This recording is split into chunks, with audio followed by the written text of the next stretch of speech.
लूका रचित सुसमाचार 8वां अध्याय और उसका 48वां पद। Luke chapter 8 versus 48। तेरे विश्वास ने तुझे क्या कर दिया? चंगा किया है, कुशल से चली जा। कई बार हम इन पदभागों को हमने सुना है, सीखा है, समझा है। आपने व्यक्तिगत तौर पे भी पढ़ा होगा, कई संदेशों के द्वारा भी इन पदभागों को समझा होगा। आज की सुबह मेरे संदेश का शीर्षक है बी द बैरियर ब्रेकर, है ना। जो बाधाएं हैं उन बाधाओं को तोड़ने वाला बनिए। किनको तोड़ने वाला? जो बातें आपको रोक रही है, जो बातें आपको पीछे दबा रही है, उन बातों को क्या करना है? तोड़ना है और आगे बढ़ना है।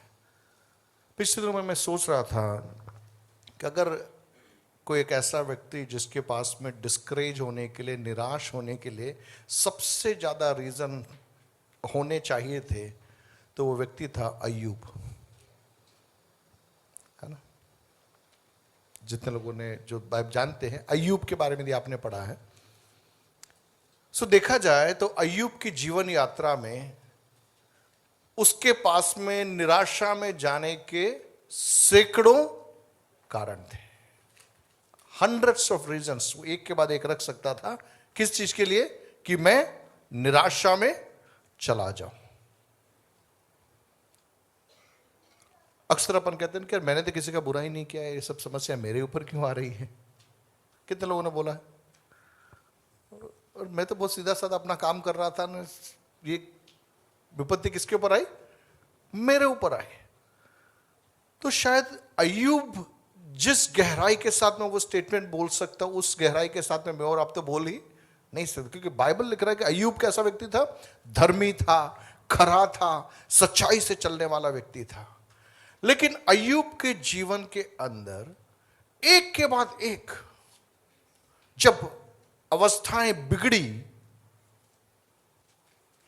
वास्तविकता में उसके पास कोई रीजन ही नहीं होगा क्या बोले वो।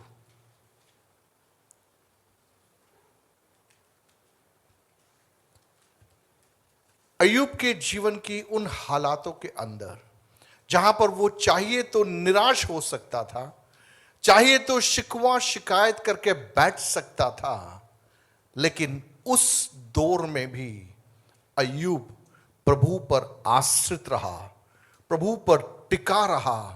परिणाम स्वरूप उन हालातों से वो बाहर निकल कर आ गया। और जब वो बाहर निकल कर आया तब उसकी अवस्था पहले से दुगनी आशीषमय अवस्था थी।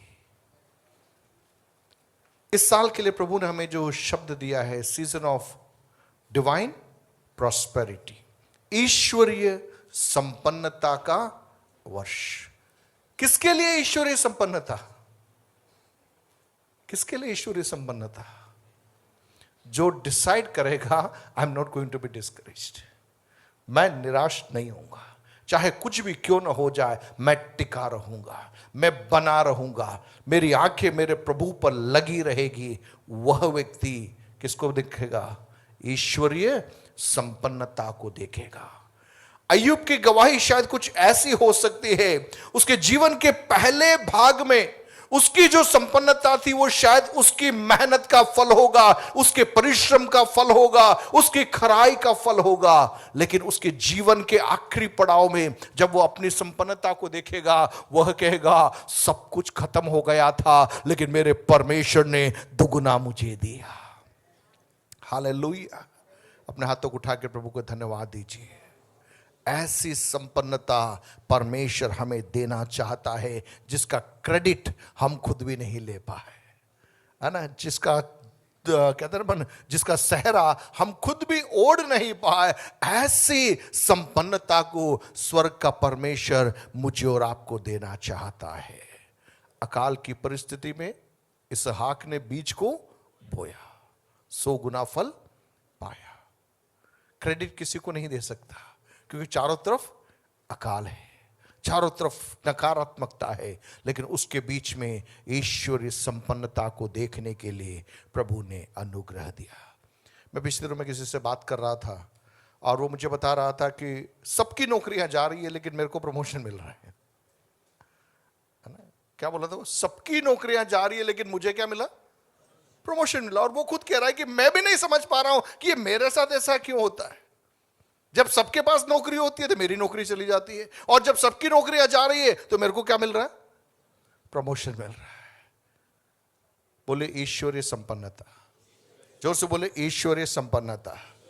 जब चारों और ऊपर नीचे चीजें जाएगी, उसके बीच में परमेश्वर अपने लोगों को खड़ा करना चाहता है।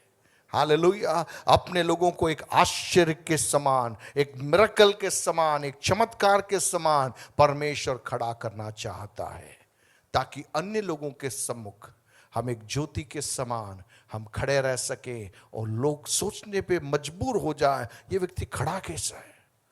इसके पास में नौकरी नहीं है, इसके शरीर सही नहीं दे रहा, सब कुछ है, लेकिन ये खड़ा कैसे? ये आगे कैसे कदमों को बढ़ा रहा है?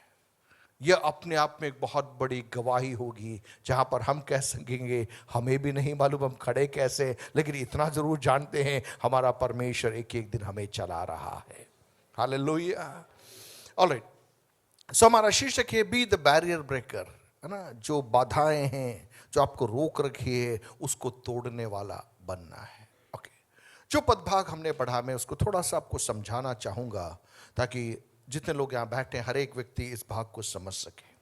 लूका रचित सुसमाचार उसका 8वां अध्याय 40 से लेकर 56 तक हम बेसिकली वहां पर दो घटनाओं को देख रहे है ना, दो घटनाओं को देख रहे। किसी ने इन पदभागों का शीर्षक इस प्रकार से कहा कि miracle with in a miracle, चमत्कार के अंदर चमत्कार। मतलब एक घटनाक्रम चल रहा है, उस घटनाक्रम के अंदर ही दूसरा एक घटनाक्रम भी हम यहां पर पाते हैं। प्रभु यीशु मसीह जब इस संसार में थे, उन्होंने कईयों को चंगा किया, कईयों के जीवनों को रूपांतरित किया, कईयों के जीवन को बदला। प्रेरितों के कार्य उसका 10 उसके 38 को यदि आप देखोगे तो वहां पर प्रभु की सेवकाई के बारे में पतरस अपने संदेश के अंदर एक गवाही देता। वहां लिखा है कि परमेश्वर ने किस रीति से यीशु नासरी को पवित्र आत्मा और सामर्थ्य से अभिषेक किया, वह भलाई करता और सबको जो शैतान के सताए हुए थे अच्छा करता फिरा, क्योंकि परमेश्वर उसके साथ था। ये किसने बोला?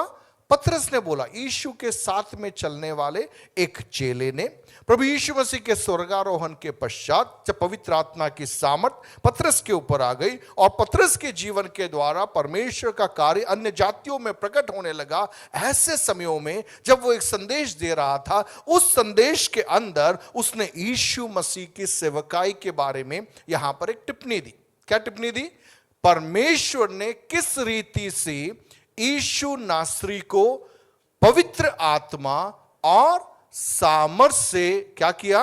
अभिषेक किया। बोले पवित्र आत्मा, जोर से बोले पवित्र आत्मा और सामर्थ। इससे क्या किया? अभिषेक किया, अभिषेक किया। और उसके परिणाम स्वरूप वहां पे क्या होता रहा? वह भलाई करता और सबको जो शैतान के सताए हुए थे अच्छा करता फिरा, क्योंकि परमेश्वर उसके साथ था। देखिए, एक वृक्ष है, आप उसको कैसे पहचानते हैं? उसके फल से पहचानते है ना। एक वृक्ष को कैसे पहचानते? उसके फल से पहचानते। एक व्यक्ति में पवित्र आत्मा क्रियाशील है या नहीं, वो भी आप कैसे पहचानते? बोलिए, फल से पहचानते। जो से बोलिए फल से पहचानते। बोलिए फल से पहचानते। यीशु मसीह में पवित्र आत्मा क्रियाशील था, वो कैसे पहचाना गया? फल से पहचाना गया। सो यहां पर पतरस कह रहा है कि वह भलाई करता। पहली चीज क्या करता गया? भलाई करता। और दूसरा लिखा है कि सबको जो शैतान के सताए हुए थे उनको क्या करता फिरा? अच्छा करता फिरा। दो चीजें यहां पर महत्वपूर्ण है। पहली चीज क्या किया उसने? भलाई किया। जोर से बोले भलाई कर। जोर से बोले भलाई करे। और दूसरा है जो शैतान के सताए हुए थे उनको क्या करता फिरा? अच्छा करता फिरा। ठीक है, इसका मतलब अगर आप पवित्र आत्मा से नहीं चल रहे हैं तो पहला आप बुराई करोगे, दूसरा इसका उल्टा होगा। क्या क्या लगे? सबको जो शैतान के सताए हुए थे अच्छा करता फिरा, इसका मतलब जो अच्छा चल रहा है आप उसको क्या करने लग जाओगे? सताने लग जाओगे। बोलिए एक पेड़, जोर से बोलिए, एक पेड़ फल से पहचाना जाता है। वापस बोलिए, एक पेड़ फल से पहचाना जाता है।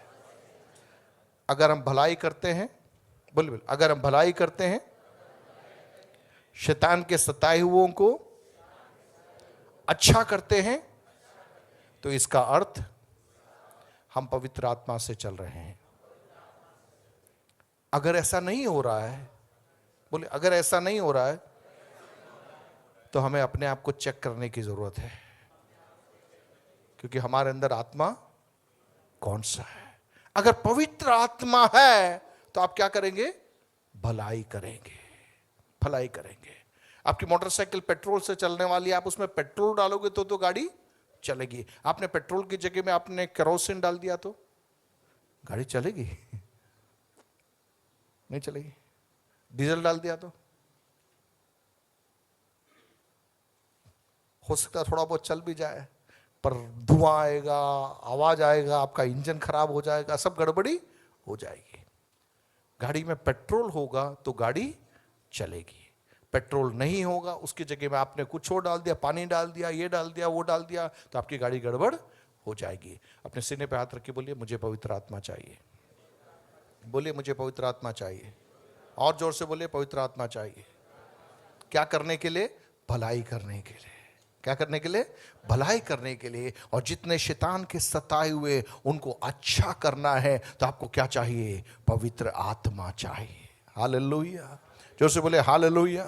सो प्रभु यीशु मसीह जो स्वयं पवित्र आत्मा से भरे हुए थे, उन्होंने अपने जीवन काल में, अपनी सेवकाई में बहुत तेरे लोगों की जिंदगियों को प्रभावित किया, जिसका एक संकलन हम बाइबल की आरंभिक 4 पुस्तकों के अंदर, जिसको हम मत्ती, मरकुस, लूका और यूहन्ना कहते हैं, नए नियम की पहली 4 पुस्तकों के अंदर प्रभु यीशु मसीह के जीवन के बारे में सीखते हैं, उनके चमत्कारों के बारे में सीखते हैं, उनकी शिक्षाओं के बारे में हम सीखते हैं। सो आज जो हमने पदभाग पढ़ा वो लूका रचित सुसमाचार के अंदर से प्रभु यीशु मसीह के जीवन काल में घटी एक घटना के बारे में हम देख रहे हैं। ओके, तो जैसे मैंने कहा कि यहां पर 2 घटनाक्रम हैं, 2 कहानियां यानी 2 घटनाएं एक साथ चल रही है। एक है एक प्रसिद्ध व्यक्ति जिसका नाम सब जानते हैं, है ना? एक व्यक्ति जिसका नाम सब जानते हैं।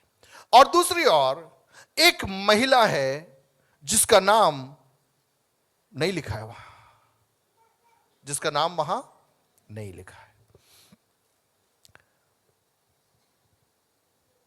तो एक प्रसिद्ध व्यक्ति के जीवन में एक आवश्यकता के समय यीशु मसीह उसके घर की ओर जा रहा है ना? उसके घर की ओर जा रहा है। लेकिन इस घटनाक्रम के बीच में एक ऐसी स्त्री जिसका नाम नहीं लिखा है, वह कुछ करने का निर्णय लेती है। हम वो सीख रहे हैं। ओके, पहला भाग को मैं छोड़ रहा हूं, हम सीधे स्त्री की कहानी को हम ज्यादा समय में समझेंगे। 43वां पद के ऊपर से हम देखेंगे, वहां लिखा है कि जब वह जा रहा था, वह अर्थात यीशु मसीह कहां जा रहे थे? याईर के घर में जा रहे थे। किसी और के घर में एक अद्भुत कार्य करने के लिए कौन जा रहा है? यीशु मसीह जा रहा है।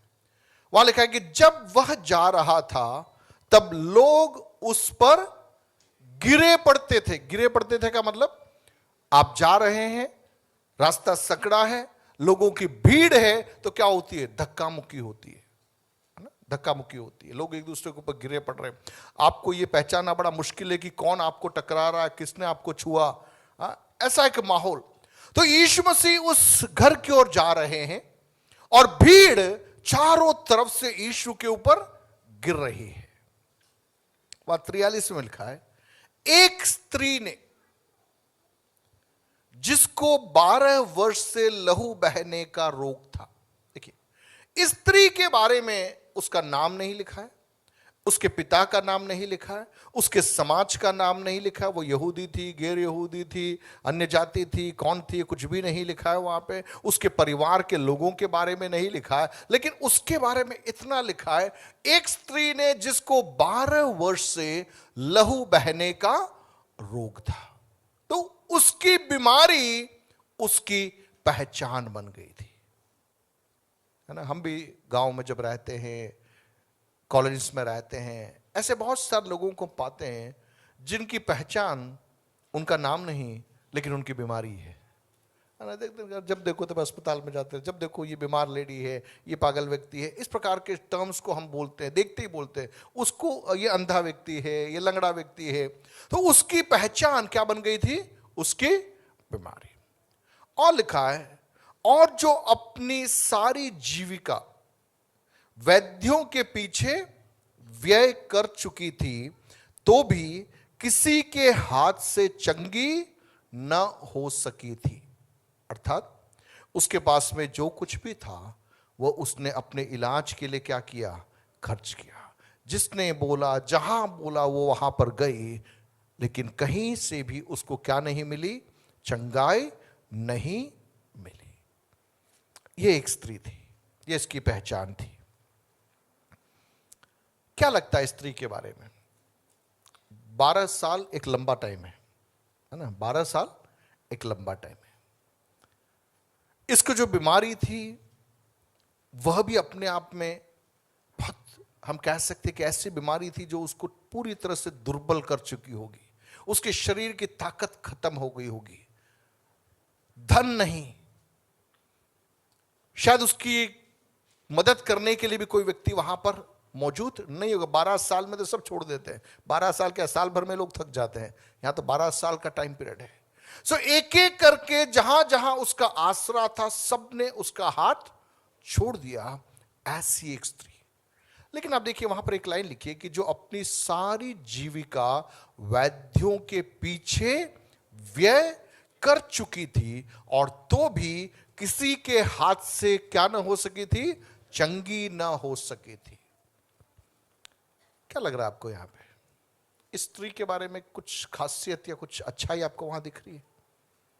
मैं जब इस पद को पढ़ रहा हूं तो मैं समझ रहा हूं कि ये एक ऐसी स्त्री है जो हार मानने को तैयार नहीं है, जो हार मानने को तैयार नहीं है। एक डॉक्टर के पास गई, उस डॉक्टर ने मना किया तो कोई बात नहीं, अगले डॉक्टर के पास में जा रही है, अगले ने बोला तो तीसरे के पास में जा रही है, चौथे के पास में जा रही है। पैसा जितना था वो सब क्या कर रही है? खर्च कर चुकी है, लेकिन उसने हार नहीं माना है। कितना साल है? 12 साल, है ना। गंभीर बीमारी, आज के समान मेडिकल साइंस डेवलप नहीं है, ये सब चीजें। चाहिए तो वो हार मान के बैठ सकती थी, चाहिए तो वो शिकायत करके घर के अंदर बैठ सकती थी कि अब मेरा कुछ होने वाला नहीं है, कोई मतलब नहीं है, कहीं जाने से कोई फायदा नहीं है। लेकिन इस स्त्री के जीवन के अंदर में खासियत क्या देखते हैं कि वो हार मानने का मन उसका नहीं था, लेकिन परिस्थितियां क्या थी? सब उसके खिलाफ था। अब आप देखिए, ये एक ऐसे समय की बात हम कर रहे हैं जहां पर स्त्रियों को समाज में स्थान नहीं होता था, है ना। आज 2026 में चीजें बदल चुकी हैं। भारत की अगर हम बात करें, आज से 50 साल पहले, 100 साल पहले महिलाओं को मुख्य धारा में स्थान मिलता नहीं था। उसके कई रीजन थे। पढ़ाई नहीं थी, घर के अंदर रहते थे, घर में बहुत सारे बच्चे होते थे, तो महिलाएं घर के खाना बनाना, खेती बाड़ी उसी में व्यस्त रहते थे। जो पुरुष होते थे वे बाहर जाते थे, पढ़ाई करते थे, रोजगार करते थे। वो एक जमाना अलग था। लेकिन आज आप देखिए वो सिस्टम नहीं है। पुरुष भी जॉब करता है, महिलाएं भी जॉब करते हैं, पढ़े लिखे हैं, चीजें अलग है। अब ये बात हम कर रहे हैं, लगभग 2000 साल पुरानी बात कर रहे हैं, और उस समाज के अंदर जहां पर महिलाओं को कोई स्थान नहीं होता था, पहली चीज। दूसरा, अगर किसी महिला को इस प्रकार की बीमारी है तो वहां की धार्मिक व्यवस्था के आधार पर, आप लिव व्यवस्था उसके 15वें अध्याय में आप बाद में जाकर पढ़कर देखना, वहां पर आप पाओगे कि अगर किसी स्त्री को इस प्रकार की कोई बीमारी है तो वह किसी को छू भी नहीं सकती, है ना। हम जैसे जाति प्रथा, छुआछूत वगैरह के बारे में देखते हैं, वैसे ही उन दिनों में वहां का सिस्टम था, यदि कोई स्त्री जिसको इस प्रकार की बीमारी है वो किसी अन्य व्यक्ति को क्या नहीं सकती, छू नहीं सकती। क्यों नहीं छू सकती? क्योंकि यदि वह स्त्री किसी को छुएगी तो वह अपवित्र है, उसके अंदर से अपवित्रता कहां चली जाएगी? जिसको उसने छुआ वह भी क्या हो जाएगा? अपवित्र हो जाएगा। आप समझ रहे मेरी बात? तो अब सोचिए, इस स्त्री के लिए इसकी बीमारी के बारे में किसी को बताना भी अपने आप में एक बहुत दर्दनाक परिस्थिति होगी।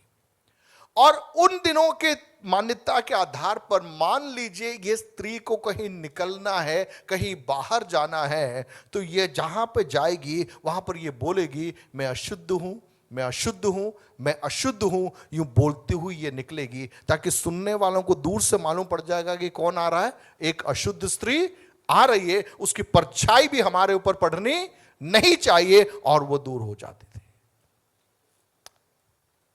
आप मेरे साथ हो? कितने लोगों को समझ में आ रहा है? मैं क्यों समझा रहा हूं? ताकि जितने लोग बैठे आपको समझ में आ जाए ये चीज, है ना।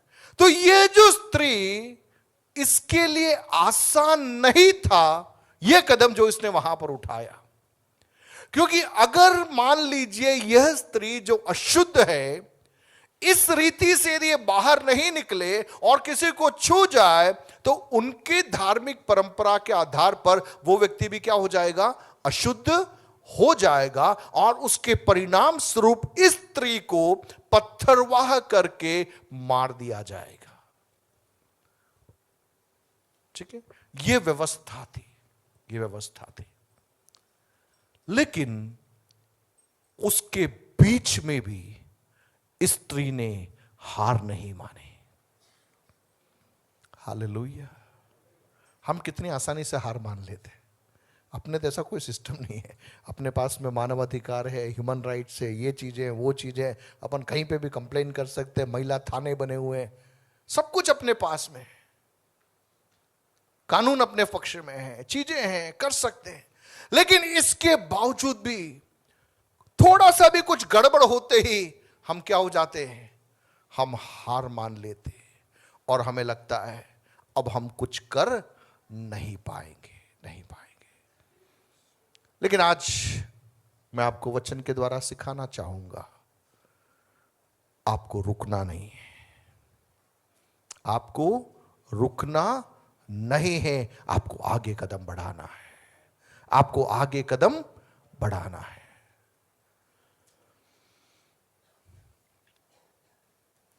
अगले पद पढ़िए, 44, वहां लिखा है, पीछे से आकर उसके वस्त्र के आंचल को छुआ और तुरंत उसका लहू बहना बंद हो गया। इस घटना के पहले और इस घटना के बाद में यीशु मसीह के वस्त्र को छूकर किसी ने चंगाई पाई, हमको डायरेक्ट नाम सहित एक घटनाक्रम को हम वहां देख नहीं पाते, है ना। यीशु ने कईयों को चंगा किया, लेकिन यहां पर यह स्त्री भीड़ में से यीशु के वस्त्र की किसको छुआ? क्या लगता है आपको, क्यों उसने छोर को छुआ होगा? यीशु के हाथ को भी छू सकती थी, यीशु के पैर को भी छू सकती थी, उसके वस्त्र के छोर को क्यों छुआ? उसका माइंडसेट क्या था? मैं अशुद्ध हूं, और अगर किसी को मालूम पड़ जाए तो क्या होगा? मुझे मार दिया जाएगा। अब उस घटनाक्रम में वहां लिखा है कि भीड़ यीशु के ऊपर गिरी पड़ रही है। इसका मतलब केवल वो स्त्री नहीं है, और भी लोग हैं जो यीशु को टकरा रहे हैं, है ना। कोई हाथ पकड़ रहा होगा, जैसे अपन देखते हैं ना कई बार कोई सेलिब्रिटी वगैरह जैसे आता है तो सिक्योरिटी गार्ड उसको चारों ओर से घेर लेते हैं। क्यों घेर लेते हैं? क्योंकि हर व्यक्ति उसको छूना चाहता है, तो चारों तरफ से सुरक्षित रखते। तब भी लोग हाथ मारते, पकड़ते, छूते, सेल्फी ले लेते। एक बार एक सभा में हम थे, कोई एक मशहूर वक्ता आए थे और मेरी जिम्मेदारी थी कि उनको मीटिंग के बाद में वापस लेके जाना। उनको सडनली याद आया इसलिए बोल रहा हूं। और जैसे वो स्टेज से उतरे, वो भी एक सेवक है, वो के साइड में बैठा, तो वो ऐसा कूद के आया और कूद के आके मेरे को भी धक्का देकर उसके साथ में खड़ा होकर सेल्फी लिया। और लिटरली मेरे को इतना गुस्सा आया उस पर, और मैंने उसको शाउट करके उसको वहां से भगाया। मतलब शर्म आती कि नहीं आती अपने आप को सेवक कहने के लिए? ये पास्टर स्टेज से उतर रहा है और उसको क्या हो रहा है कि वो क्राउड के बीच में से दौड़ के इसके साथ में क्या लेना है, उसको सेल्फी लेना है। अगले दिन क्या करने के लिए? स्टेटस लगाने के लिए कि मैं इसके साथ में फोटो।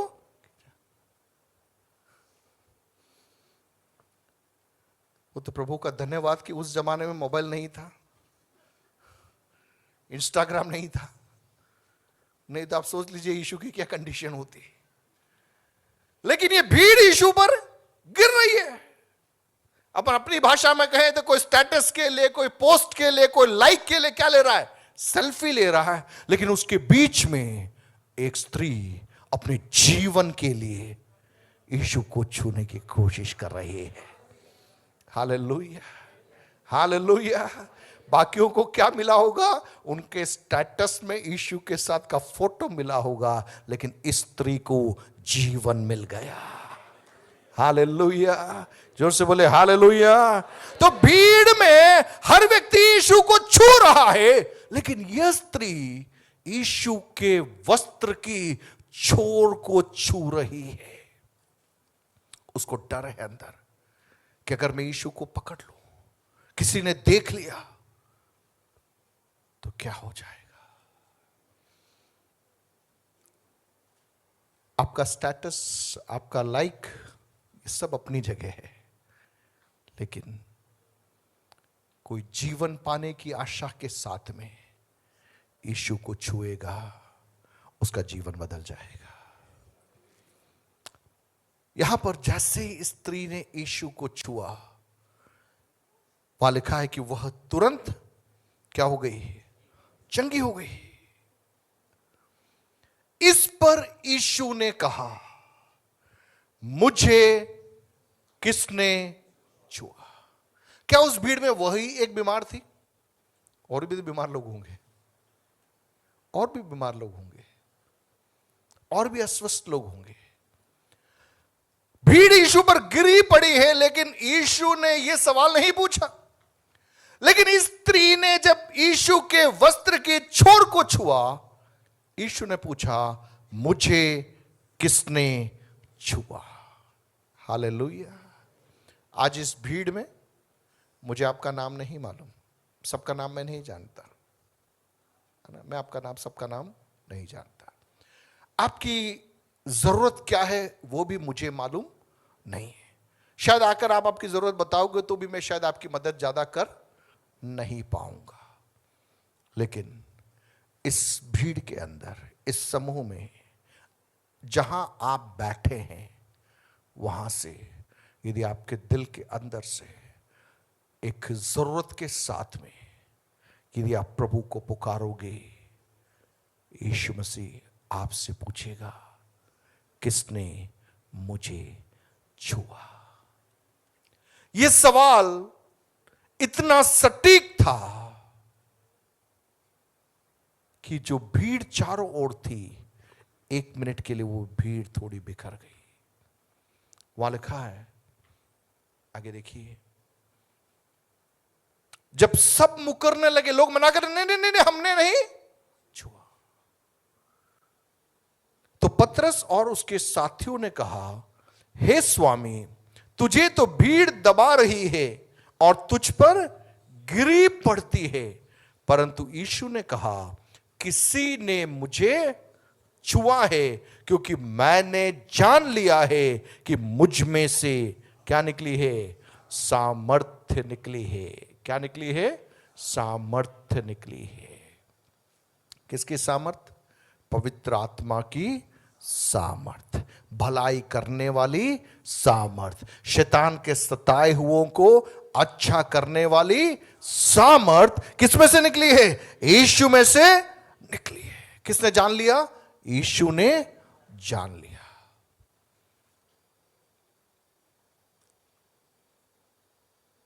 जब स्त्री ने देखा कि मैं छिप नहीं सकती, तब कांपती हुई आई और उसके पांव पर गिरकर सब लोगों के सामने बताया कि उसने किस कारण से उसे छुआ और कैसे तुरंत चंगी हो गई।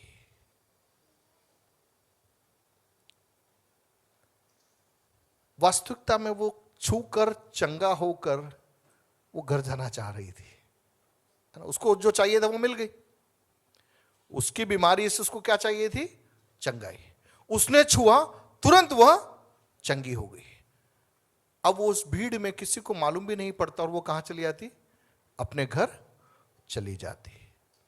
लेकिन प्रभु यीशु मसीह ने उस स्त्री के उस विश्वास के कदम का आदर कैसे किया मालूम है? उस भीड़ के अंदर से यीशु ने उसे अलग कर दिया। हालेलुया। जोर से बोले हालेलुया। जक्कई दूर से यीशु को देखना चाहता था, लेकिन उसके अंदर की जो इच्छा और अभिलाषा थी, जिसके कारण उसके सामने जो जो रुकावटें थी, उन रुकावटों को पार करके, लांग करके जब जक्कई यीशु को देखने के लिए रास्ता बना करके जाकर बैठ गया, यीशु ने बोला, जक्कई नीचे आ, मुझे तेरे घर आना है। हालेलुया। जब वो झोले का मारा हुआ व्यक्ति, जिसे 4 दोस्त लेकर आए थे, लेकिन घर में इतनी भीड़ थी कि दरवाजे से अंदर लाना उनके लिए असंभव था, उन्होंने हार नहीं माना। वे छत पे चढ़ गए, छत खोल दी और वहां से नीचे उतार दिया। हालेलुया। बोलिए, बाधाओं को तोड़ेंगे, रुकावटों को तोड़ेंगे, हमारी चंगाई को देखेंगे, हमारे छुटकारे को देखेंगे। यहां देखिए, ये स्त्री से अभी यीशु बात कर रहा है। जब उस स्त्री ने खुलकर सारी स्थिति बताई कि मेरी हालात यह थी और मैं आई और मैंने तेरे वस्त्रों के छोर को छुआ और मैं क्या हो गई? चंगी हो गई। उसने उससे कहा, बेटी, तेरे विश्वास ने तुझे चंगा किया है, कुशल से चली जा। सबसे पहला टर्म है बेटी। क्या है पद? किसको बोल रहा है यीशु? उस स्त्री की पहचान क्या है? 12 साल से लहू बहने वाली एक स्त्री। उसका नाम लिखा हुआ नहीं है। वो जा कहां रहा है? यीशु कहां जा रहा है? याईर के घर में जा रहा है। आप किसी को लेके जा रहे हैं, ठीक है, किसी को इमरजेंसी में लेके जा रहे हो और बीच में कोई आकर उसको टोक दे तो आपको अच्छा लगेगा क्या? सोचिए ना, अगर आप याईर की जगह होते, याईर की बच्ची बीमार है, सीरियस चल रही है और यीशु को लेके कहां जा रहा है? जा रहा है। अब यीशु किसके लिए रुक गया? भीड़ में रुक के वो बात कर रहा है, यार मुझे किसने छुआ, और उससे बात कर रहा है। तो ये जो याईर है, इसको अच्छा लगेगा क्या? क्योंकि देरी हो रही है ना, जाना जल्दी है, पहुंचना जल्दी है, और यह स्त्री जिसकी कोई पहचान नहीं है, जिसकी कोई समाज में कोई कद काठी नहीं है, इसके चक्कर में याईर के घर में यीशु पहुंचने में विलंब हो रहा है। आप समझ रहे हैं? एक चीज और मैं बता के आगे बढ़ूं। अगर आप इसी कहानी क्रम को 12 साल पहले लेके जाए तो याईर के परिवार में एक बच्चा जन्म ले रहा है। दूसरी ओर स्त्री की तबीयत खराब होना चालू हो रही है। 1 साल, 2 साल, 3 साल जैसे जैसे बीतेगा, याईर के परिवार में खुशियां बढ़ती जा रही है क्योंकि बच्ची बड़ी हो रही है। लेकिन दूसरी ओर इस स्त्री के साथ में क्या हो रहा है? एक डॉक्टर ने मना किया, दूसरे ने मना किया, तीसरे ने मना किया, सब कुछ नकारात्मकता होती जा रही है। 12 साल के उस टाइम पीरियड में याईर के घर में खुशियों का माहौल बढ़ता जा रहा है, लेकिन दूसरी ओर ये जो स्त्री है, इसके लोग एक एक करके इसका साथ छोड़ते हुए जा रहे हैं और ये अकेलेपन में जा रही है।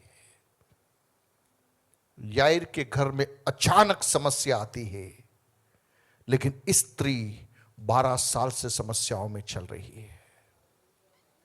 आप समझ रहे हैं? याईर के लिए भी प्रभु ने कार्य किया, स्त्री के लिए भी प्रभु ने कार्य किया। परमेश्वर किसी का पक्षपात नहीं करता है। आप पढ़े लिखे होंगे, आप अनपढ़ होंगे, आप धनवान होंगे, आप गरीब होंगे, आप महल में रहते होंगे, आप झोपड़ी में रहते होंगे, लेकिन आपके अंदर एक मन है, आपके अंदर एक इच्छा है और आपको कि कोई भी बाधाएं मुझे रोक नहीं पाएगी, मैं आगे बढ़ने के लिए तैयार हूं। आज की सुबह मैं कहना चाहूंगा, आपकी चंगाई को पाकर आप जाओगे, आपके छुटकारे को पाकर आप जाओगे, आपकी भलाई को अनुभव करके आप जाओगे। यहां पर स्त्री को यीशु कह रहा, बेटी। उस शब्द में बहुत ताकत है, उस शब्द में बहुत ताकत है।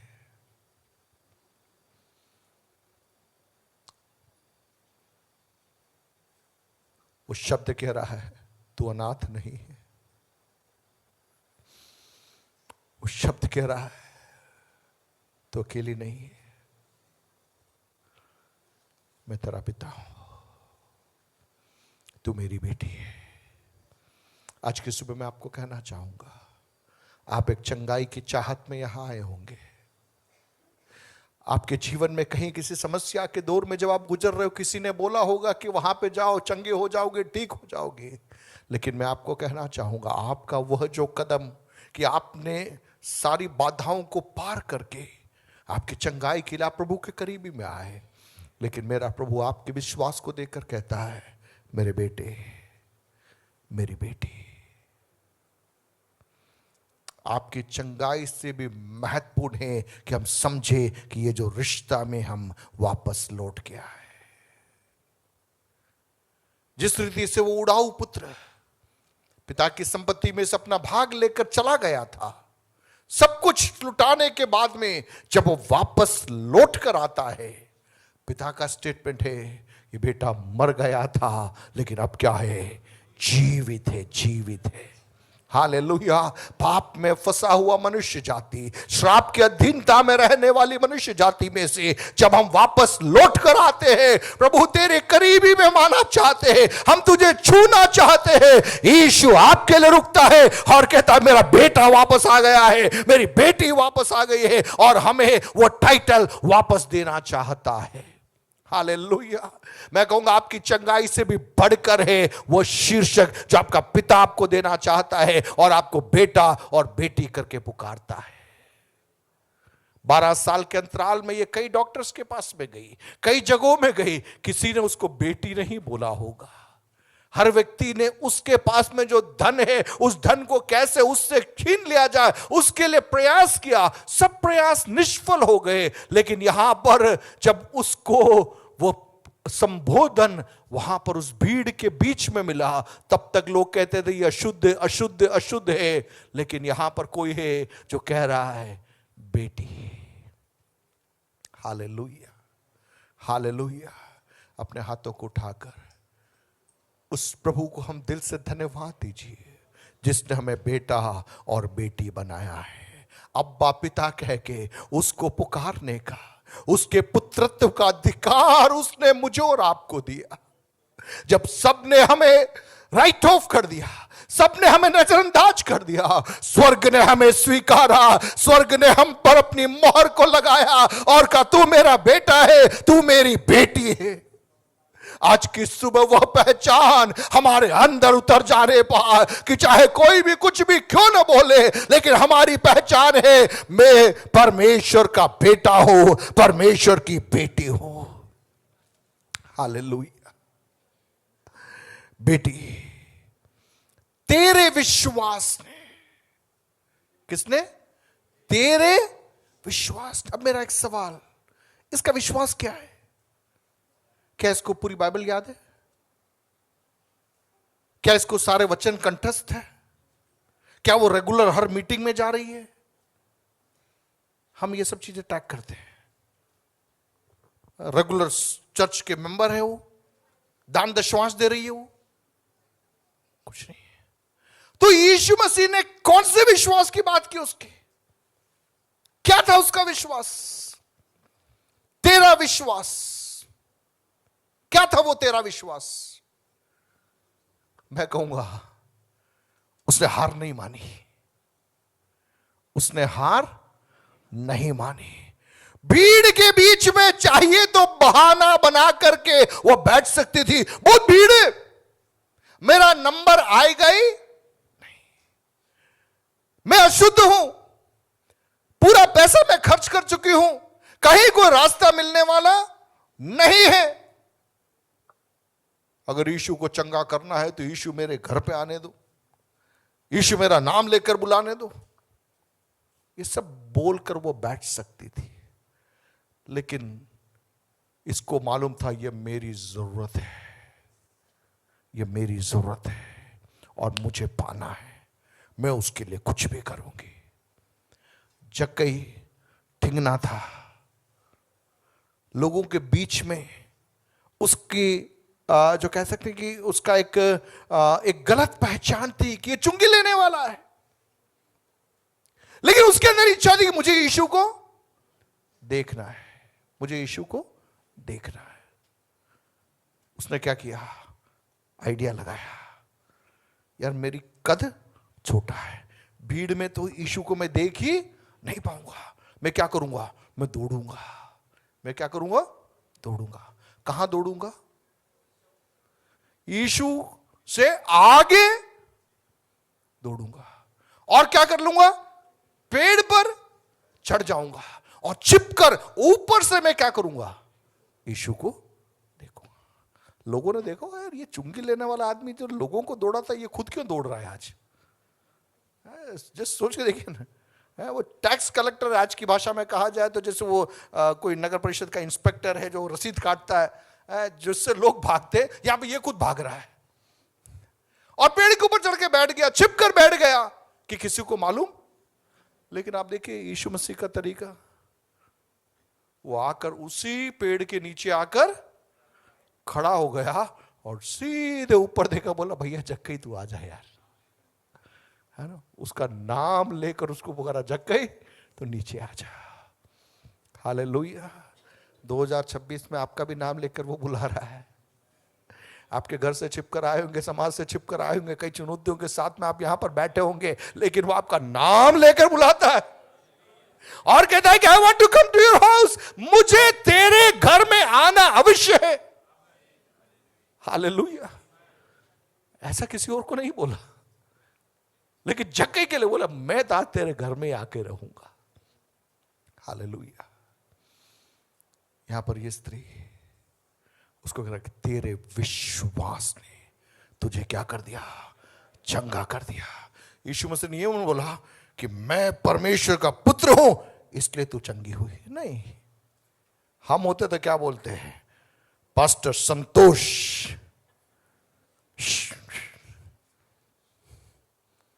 और कल मेरा फ्लैक्स यहां पे लग जाता और बता कि आपके घर में मेरा फोटो लगा देना क्योंकि मेरी प्रार्थना से आप चंगे हुए। लेकिन बाइबल में ऐसा नहीं दिखता है, ये सब यूट्यूब में ही दिखता है। बाइबल में ऐसा कुछ भी नहीं दिखता। आप उस पूरे अध्याय को पढ़ोगे तो लास्ट में यीशु कहता है किसी को कहना मत। क्या बोल रहा है? किसी को। आज अपन क्या बोलते हैं? सबको जाके बताना कि पास्टर संतोष ने प्रार्थना की, तेल के ऊपर आशीष दी, रुमाल के ऊपर आशीष दी और क्या हो गए? चंगे हो गए। लेकिन यीशु ने ऐसा कुछ भी नहीं किया।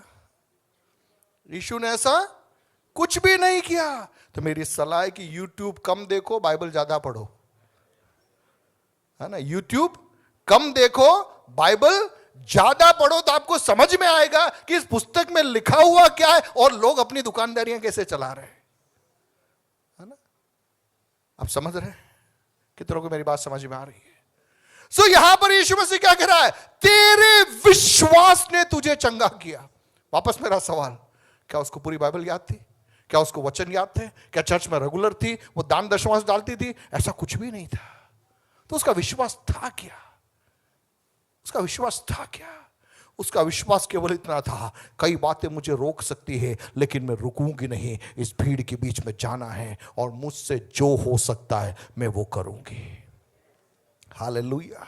आप इस भीड़ में आके, मैं आपको एक बात बताऊं, कई बार आपको लगेगा कि संतोष सर क्या सिखा रहे हैं, आपको कुछ समझ में नहीं आ रहा। गाना गाते उसमें जोर से आप तालियां बजा के भी जाओगे, आपको नहीं मालूम आप चंगे हो जाओगे। आप जोर जोर से हालेलुया बोल के जाओगे, आप चंगे हो जाओगे। होता है ऐसा ही होता है। लेकिन हम जैसे पादरी लोगों को क्या लगता है कि हमारे चक्कर में हो रहा है। वो हमारे चक्कर में नहीं हो रहा है। वो जो आप आते हो ना, आप आके जो तालियां बजा रहे हैं, आपको इस दिल में इच्छा है कि मैं जोर जोर से हालेलुया बोलूंगा तो मैं चंगा हो जाऊंगा। स्वर्ग का परमेश्वर देखता है, बोलता तेरे विश्वास के कारण तू चंगा हो गया। हालेलुया। जोर से बोले हालेलुया, हालेलुया। बोलिए हमारा विश्वास हर रुकावटों से हमें बाहर निकालने पाए। हालेलुया। आपकी तबीयत खराब है, आपका शरीर टूट रहा है, लेकिन आपके दिल में इच्छा है आज मैं चर्च के भवन में जाऊंगी। आप कदम बढ़ाकर यहां पर प्रवेश कर रहे हैं, प्रभु ने देख लिया, बोला तेरे विश्वास ने तुझे चंगा कर दिया। हालेलुया। आप में से कितने लोग ऐसे हैं जिनके लिए मैंने कभी प्रार्थना ही नहीं की है, मैंने कभी आपके सिरों में हाथ भी नहीं रखा, लेकिन कई दिनों के बाद में, कई महीनों के बाद में, जब आप लोग आके मुझसे कहते हैं पादरी साहब हम चर्च में आ रहे थे, वो बीमारी चली गई, वो आदत सुधर गई, मैं भी बैठ के सिर खुजालता हूं, यार ये कब हुआ, ये कब हुआ? किसने इनके लिए प्रार्थना की? किसने इनको वचन सिखाया? ऐसा कुछ भी नहीं हुआ। लेकिन इनके अंदर एक विश्वास था, उस विश्वास को जब इन्होंने सक्रिय कर दिया, स्वर्ग इनके लिए उतर आया और बोलता है बेटी तेरे विश्वास ने तुझे चंगा किया। Hallelujah, hallelujah. यहां पर कोई जादूगर नहीं है, यहां कोई भोपा नहीं है जो घुमा करके आपको कुछ सही करके देते, नहीं सर नहीं। लेकिन आजकल बहुत जादूगरों की दुकानें भी चल रही है, ये सब चल रहा है। मुझे क्यों बोलना पड़ रहा है? क्योंकि लोग भटक रहे हैं, लोग भटक रहे हैं। यीशु मसीह ने कोई मैजिक शो नहीं किया कि आ जाओ 1 2 3 4 5 नंबर 1 नंबर 2, नहीं, ऐसा कुछ भी नहीं किया। जितनी लहू बहने वाली है सब लोग कतार में खड़े हो जाओ, पहले को चंगा कर रहा हूं, फिर दूसरे कर रहा हूं, फिर तीसरे कर रहा हूं, चौथा कर रहा हूं। नहीं किया यीशु ने ऐसा कुछ, यीशु ने ऐसा कुछ भी नहीं किया। सारे अंधे आ जाओ, 1 नंबर अंधा खड़ा हो जा, तेरी आंखें खुल जाए, फिर 2 नंबर अंधा, तेरी आंखें, नहीं किया यीशु ने ऐसा। आप बोलोगे वहां पर हो रहा है, अब वो वहां हो रहा है पर बाइबल में तो नहीं हो रहा है सर, ये ऐसा बाइबल में ऐसा कुछ भी नहीं हो रहा है, कुछ नहीं हो रहा है ऐसा बाइबल में।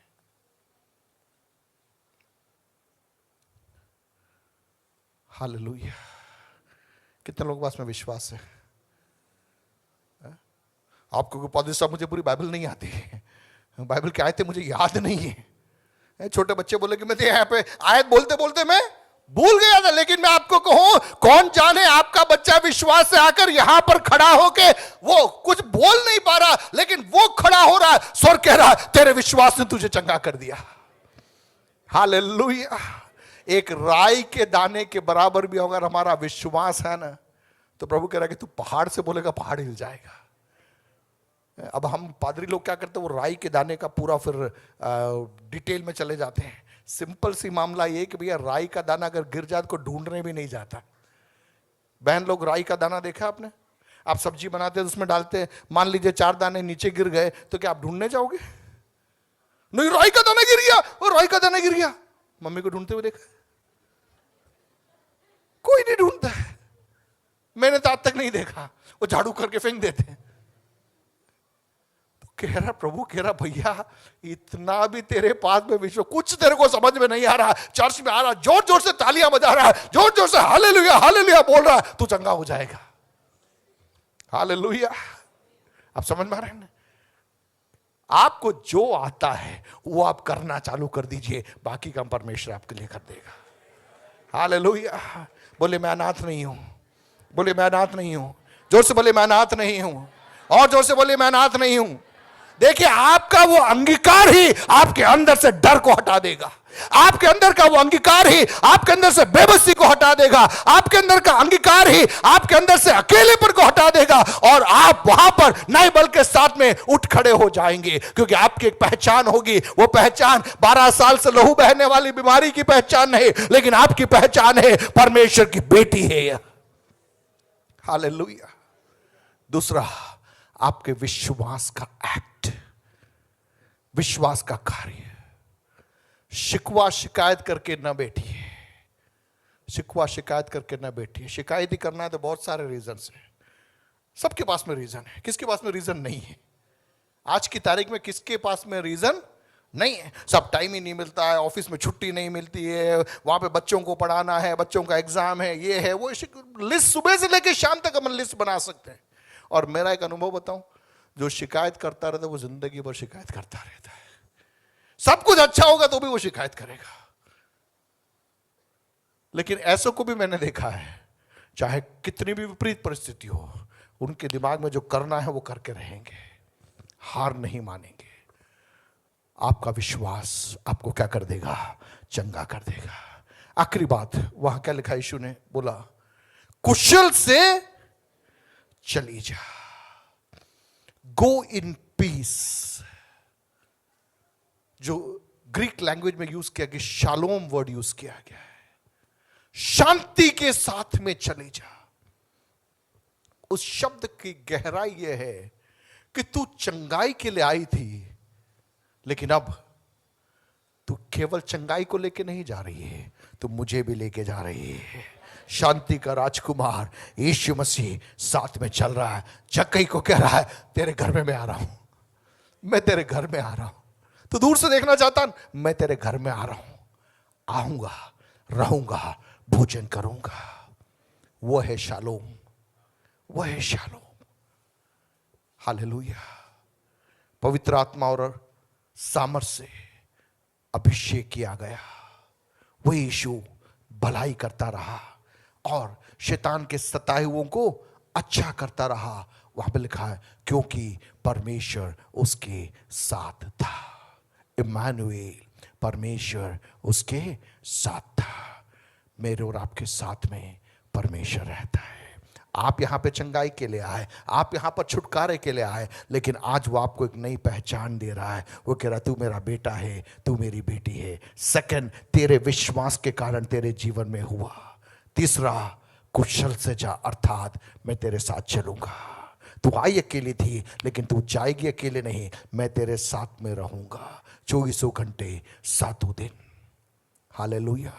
आपके जीवन की हर अवस्था में, हर हालात में आपके करीबी में रहकर आपके लिए कार्य करने वाला परमेश्वर जीसस। देखिए, ये जो घटनाक्रम मैंने आपको बताया, इसको एक सरल शब्द के अंदर मैं समझाना चाहूंगा तो मैं आपको कहूंगा प्रभु यीशु मसीह हमारा महायाजक है, जो हमारे लिए क्या कर रहा है? मध्यस्थता कर रहा है। इब्रानियों का लेखक करता, इब्रानियों की पुस्तक उसके 4 अध्याय और 15वें पद के अंदर इस बात को एक डिफरेंट वे में लिख रहा है। मैं इसको पढ़कर समाप्त करना चाहूंगा। आपने कहा इब्रानियों की पत्री उसका 4 अध्याय और उसका 14 से अपन पढ़ेंगे। वहां लिखा है कि इसलिए जब हमारा ऐसा बड़ा महायाजक है जो स्वर्गों से होकर गया है, अर्थात परमेश्वर का पुत्र यीशु, तो आओ हम अपने अंगीकार को दृढ़ता से थामे रहे, क्योंकि हमारा ऐसा महायाजक नहीं जो हमारी निर्बलताओं में हमारे साथ दुखी न हो सके, वरन वह सब बातों में हमारे समान परखा तो गया, तो भी निष्पाप निकला। इसलिए आओ हम अनुग्रह के सिंहासन के निकट हियाव बांध कर चले कि हम पर दया हो और वह अनुग्रह पाए जो आवश्यकता के समय हमारी सहायता करे। हालेलुया। प्रियो, मेरे लिए और आपके लिए एक ऐसा महायाजक है जो हम पर दोषारोपण नहीं कर रहा, लेकिन वो हमारी हालातों को समझता है, हमारे लिए मध्यस्थता करता है और वो कहता है तुम हियाव के साथ में, दृढ़ता के साथ में तुम कदमों को आगे बढ़ाओ। हालेलुया। देखिए, शैतान का काम क्या है मालूम है? आपके सामने जितनी बाधाएं है ना, इन बाधाओं को बड़ा बड़ा करके बनाएगा। वो बोलेगा तू प्रार्थना नहीं करता, वो बोलेगा तू बाइबल नहीं पढ़ता, इसलिए तू आ नहीं सकता, उसको बड़ा कर देगा। लेकिन हमें इस सच्चाई को समझना है कि यीशु मसीह हमारा कौन है? महायाजक है, वो मध्यस्थ है और वो कह रहा है कि तुमको दृढ़ता के साथ में जो अनुग्रह का सिंहासन है, उस सिंहासन के करीबी में आना है। उसका अर्थ मैं आपको समझाना चाहूंगा। अनुग्रह के सिंहासन का अर्थ यह है, हम में कितनी भी कमियां क्यों न हो, लेकिन अगर हम विश्वास से एक कदम बढ़ाएंगे, 2 कदम बढ़ाएंगे, स्वर्ग कहेगा कम तो कर सकता है।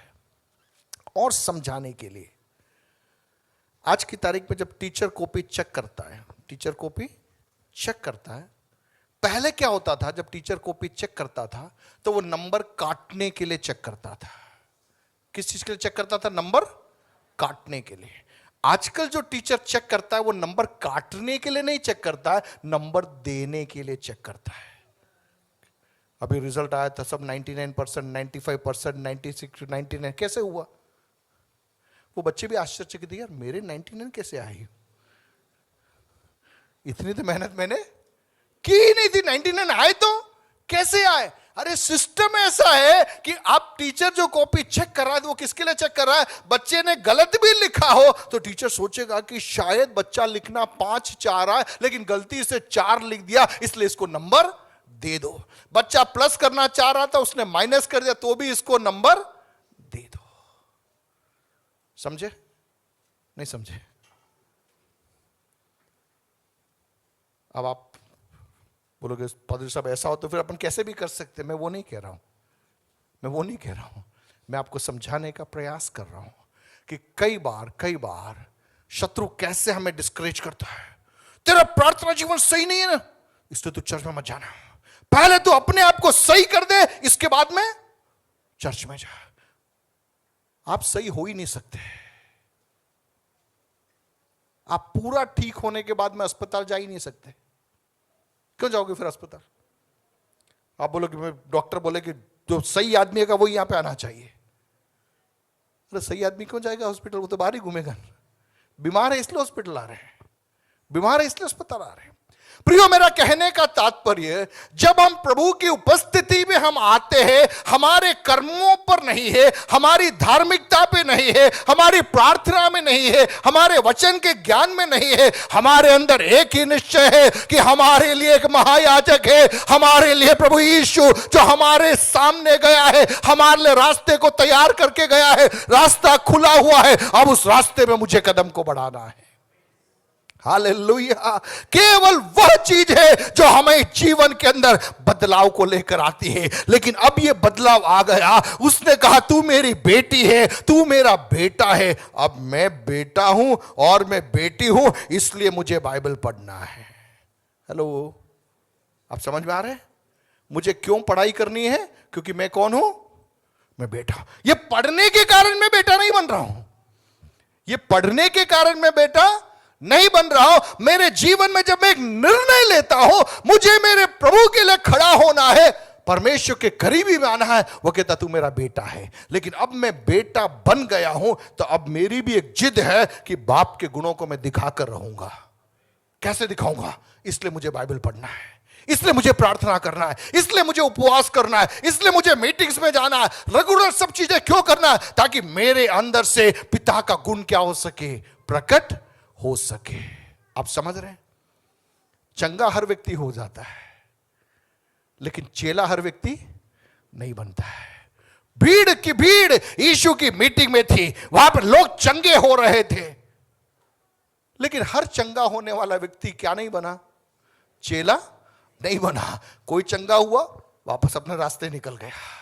लेकिन उसमें से कुछ लोगों को लगा कि यार किसने मुझे बेटा बुलाया, इसने मुझे बेटी बुलाई, अब से मेरा जीवन, इस बेटे वाला जीवन मुझे बिताना है, पिता के संग में रहूंगा, पिता को छोड़ूंगा नहीं। वो वचन पढ़ने लग गया, वो प्रार्थना करने लग गया, उसका जीवन बदल गया। हालेलुया। हाथों को उठा के प्रभु को धन्यवाद दीजिए। बोलिए, चंगाई होने से बढ़कर बेटा बनकर जीना है, बेटी बनकर जीना है, और वो है शिष्यत्व, है ना? बेटी बनकर बेटा बनकर जीना क्या है? शिष्यत्व है। ये सब चालू कैसे हुआ? आपको जो बातें आपको रोक रही है उसको क्रॉस करके जब आप कदमों को आगे बढ़ाते हैं, आपकी छोटी छोटी शुरुआतों को परमेश्वर आदर करता है, आपको चंगा करता है, आपको घर देता है, आपको धन देता है, आपको रोजगार देता है। लेकिन इसके बाद में आप एक निर्णय लेते हैं, मैं बेटा बन गया हूं, मैं बेटी बन गई हूं, इसलिए अब मुझे क्या करना है? मेरे पिता के साथ में रहना है। अब आप पिता के साथ में जब जीवन यात्रा में आगे बढ़ते हैं तो पिता बीच बीच में टेस्ट करता है, यार ये मेरे घर के चक्कर में खड़ा है या ये मेरे साथ के रिश्ते में खड़ा है, तो आपसे घर हटा लेगा। अब घर हटाते, मैं तो आया ही घर के लिए था, घर मिला नहीं, मैं तो वापस जा रहा हूं। तो पिता को मालूम पड़ गया, यार ये गड़बड़ करने वाला था, चलो जान दो इसको। आप समझ रहे हो? अय्यूब के जीवन में सब कुछ था, एक एक करके सब निकल गया, लेकिन अय्यूब ने कहा कि सब चला जाए, मेरा प्रभु मेरे साथ में, इस रिश्ते को मैं नहीं छोड़ूंगा। हालेलुया। प्रभु ने उसको दुगुना दे दिया। वो है ईश्वरीय संपन्नता, वो है ईश्वरीय संपन्नता। आज क्या हो रहा है? पहले को ही हम संपन्नता मान के सेल्फी और फोटो खींच के घूम रहे हैं, लेकिन हम ये भूल जाते हैं क्या हमारा रिश्ता मजबूत है। अपनी आंखों को बंद करें, मिलकर प्रार्थना करेंगे, अपने आप को प्रभु के हाथों में समर्पित करें। Thank you Jesus, hallelujah. अनुग्रह के सिंहासन के करीब, हियाव के साथ में, दृढ़ता के साथ में कदमों को बढ़ाने के लिए पवित्र आत्मा मेरी और आपकी सहायता करने पाए। आज जितने लोग यहां पर आए हैं, एक क्षण अपनी आंखों को बंद करें, अपने आप को प्रभु के हाथों में समर्पित करें। आपकी हालात कैसी भी क्यों न हो, लेकिन आपके विश्वास का एक कदम, चाहे कितना भी छोटा आपको क्यों न लगे, लेकिन स्वर्ग उस छोटे कदम का आदर करता है और कहेगा, बेटी तेरे विश्वास ने तुझे चंगा कर दिया, अब तो अकेली नहीं जाएगी, मैं तेरे साथ में चलूंगा, मेरा वचन तेरे साथ में रहेगा। और इस रिश्ते में जब हम गहराई में हम जाएंगे, तुझ में मेरा स्वभाव प्रकट होगा, तेरे अंदर से मेरा फल प्रकट होने लगेगा। जैसे मैं भलाई करता रहा वैसे तू भी भलाई करती रहेगी, जैसे मैं शैतान के सताए हुओं को अच्छा करता रहा वैसे तू भी शैतान के सताए हुओं को अच्छा करती रहेगी, और तू मेरा चेला बन जाएगा, तू मेरा शिष्य बन जाएगा। हालेलुया। धन्यवाद परमेश्वर पिता, धन्यवाद परमेश्वर पिता। जीसस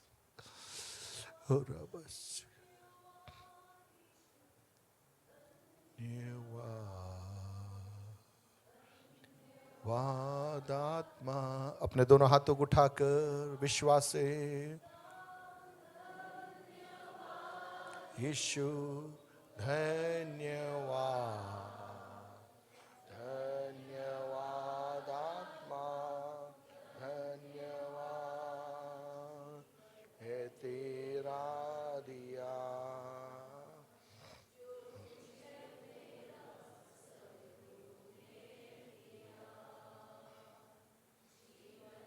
तेरा दिया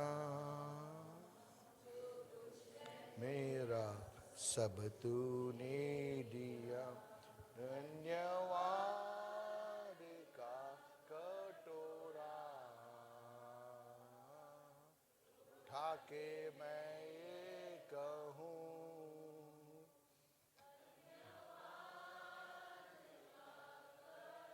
जीसस। उठा के मैं कहूँ धन्यवाद यीशु, धन्यवाद, धन्यवाद आत्मा, धन्यवाद पिता, धन्यवाद यीशु, धन्यवाद, धन्यवाद आत्मा,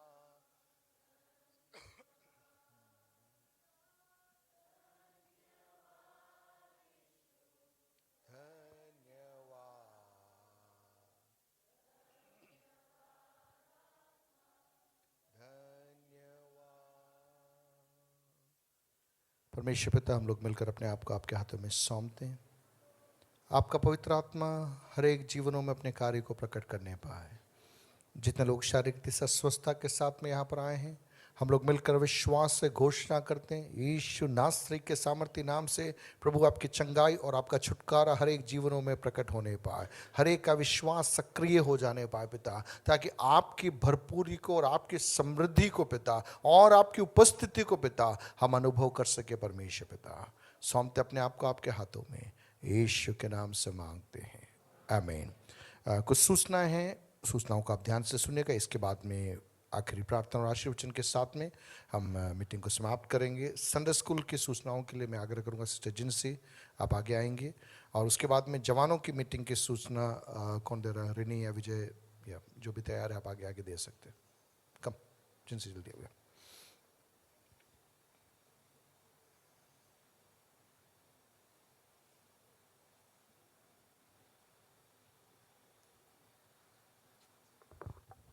प्रेज लॉर्ड। मैं आज यहाँ खड़ी हूँ हमारे संडे स्कूल की कुछ सूचनाएं देने के लिए। एक पूरा साल परमेश्वर ने संडे स्कूल बहुत अच्छी तरह से चलाने में हम सबको मदद किया। बच्चों को भी टाइम पे संडे स्कूल लेकर आए हैं। बहुत सारे वचने उनको सीखने मिला, और मैं आग्रह करूँगी और प्रार्थना करूँगी कि उनके जीवन में वो सारे